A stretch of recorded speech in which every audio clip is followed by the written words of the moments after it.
Hi friends, இன்றைக்கி ரொம்ப ஈஸியாக மிளகா கிள்ளி சாம்பார் எப்படி செய்கிறதுன்னு பார்க்கலாம். இது டால்னு சொல்லுவாங்க. வெங்காயம் வந்து ஒரு 3 எடுத்துக்கலாம், பெரிய வெங்காயம். அதே போல் தக்காளி ஒரு 3 தக்காளி போட்டுக்கலாம். பச்சை மிளகாய் 5 போட்டுக்கலாம். மஞ்சள்தூள் தேவையான அளவு, கொஞ்சம் பெருங்காயம் போட்டுக்கலாம், கொஞ்சம் கருவேப்பிலை போட்டுக்கலாம். தேவையான தண்ணி ஊற்றிக்கலாம். மூடி போட்டு 3 விசில் கொடுக்கலாம். மிளகா கிள்ளி சாம்பார் தாளிக்கிறதுக்கு எண்ணெய் ஊற்றிக்கலாம் ஃப்ரெண்ட். 2 ஸ்பூன் நெய் போட்டுக்கலாம். கடுகு போட்டுக்கலாம். கொஞ்சமாக வெந்தயம் போட்டுக்கலாம்.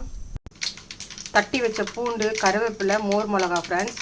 நான் சாதா மிளகா போட்டு தாளிக்க மாட்டேன், மோர் மிளகா போட்டு தாளிப்பேன். அதையும் அப்படியே சாப்பிட்லாம் சாப்பாட்டில். தேவையான தண்ணி ஊற்றிக்கலாம். தேவையான அளவு உப்பு போட்டுக்கலாம்.